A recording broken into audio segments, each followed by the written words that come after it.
Parking Lot Chronicles. But we made it.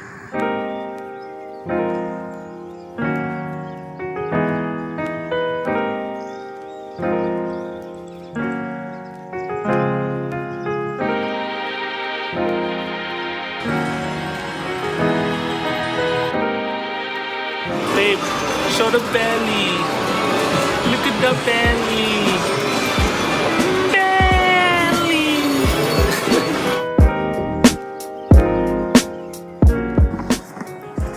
Hey, so what's up, everybody? I apologize for the look of the room. I just woke up in the hotel room, but we're gonna just jump right into the vlog because that's how you do it. You just wake up and go right into it.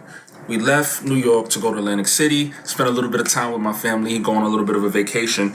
But while we were out here, I started to notice a lot of different things that got my mind moving, got the wheels turning a little bit about some topics we could discuss for our vlog. So usually when I go on vacation, some of the things that I do is I take notes of different areas that we may see along the way. It's kind of like scouting locations on the low. Like I can kind of come back to it later if I'm ever looking for a cool location for a music video. I can come back to it and come back to my list of things I've seen on the road, and then I can revisit these locations later for potential spots for a music video.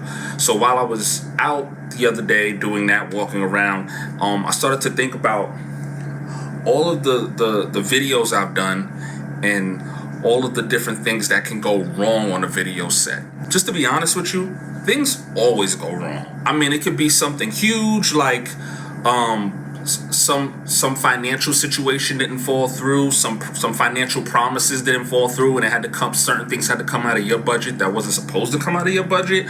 Or it could be something small. The last video shoot I did, I left my a piece of my camera gear, my gimbal, I left it at the location and had to come back like a week later to pick it up, and the whole week I was stressing because I couldn't find it. But something always goes wrong on a video set, and so I just wanted to do a quick little vlog and talk about some of the things that can happen on a video set and how you can approach these different issues to come out with the best production value possible.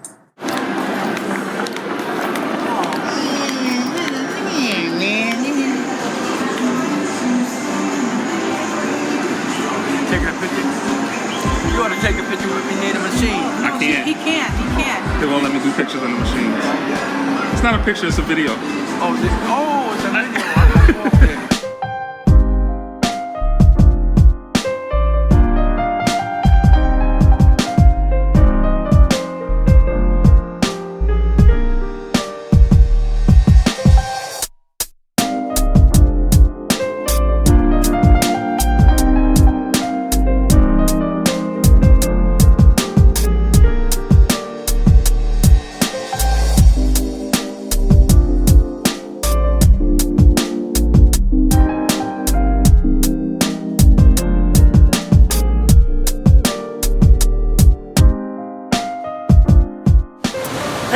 So I'm back.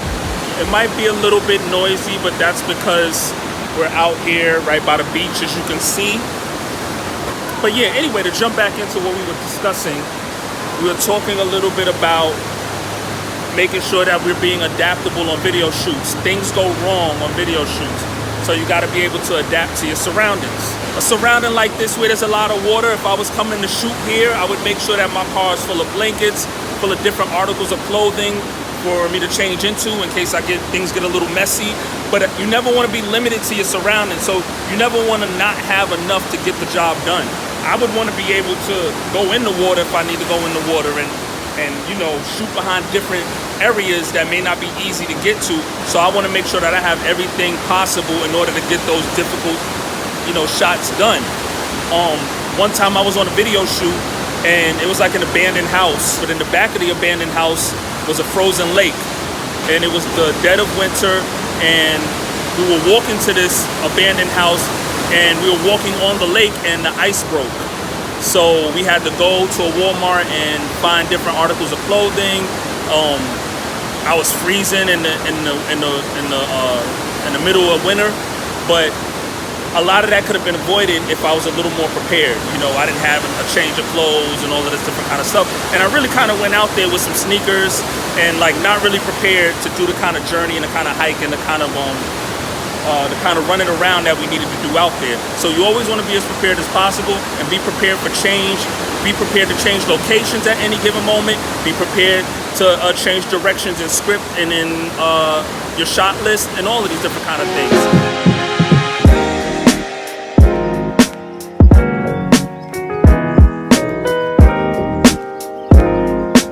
I was on a video shoot. People didn't show up. You got to be able to adapt to that. Change the script a little bit. Change the shot list a little bit. Sometimes last minute you got to be able to do that. Change location last minute. Sometimes you got to be able to do that. And one of the things that can help with changing location is taking notes of locations and life in general. So right now I'm out on vacation with my family, and I found this really cool area.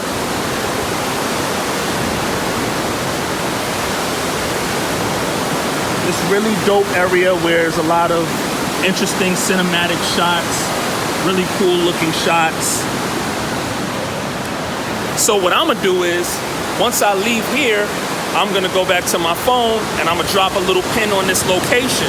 And what that does is, I can save up a bunch of locations just as I come across them in my everyday life, and I can come back to those same locations whenever, you know, I need a dope location for a video. So I'm never like at the last minute trying to hustle and find a location because something changed. I have a list of really cool locations that might work for any given situation. So if you're ever on a video shoot and you have to switch things up and change your plans, it's always good to have some backup plans in play.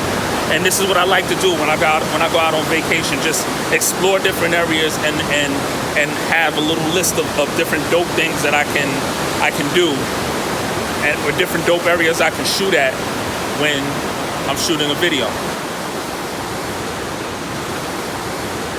But just being real with y'all, I do multiple things. You know, I shoot videos. I'm very much into film, but I'm also very much into music. And I spent a lot of my time focusing on music and not focusing on my other passion, which was film, just because I felt like I gave so much time and effort into the music that I wasn't allowed to be versatile and do other things. And that's a big mistake. That's where versatility really comes into play, when it's not the popular decision. Other people may not want you to do different things. Don't pigeonhole yourself and put yourself in a box. You know, always be willing to explore your different talents and do different things. It was through doing music that I discovered my love for making videos, because I started directing my own videos. And now primarily what I do is film. So don't be afraid to change lanes a little bit and do different things. And that's a major part of adaptability. And don't be afraid to change. Change is the sweet spot. Change is where you find the things that make you happy. Change is where you feed your spirit. You know, you can't feed your spirit doing the same thing over and over again. And that very much comes into play when you're shooting music videos. So if you want different videos, you want versatile videos, you want videos that look different all the time and have a different scope and a different scale, you can't be afraid to explore and get different shots. And that means you have to, you know, be versatile. Be versatile.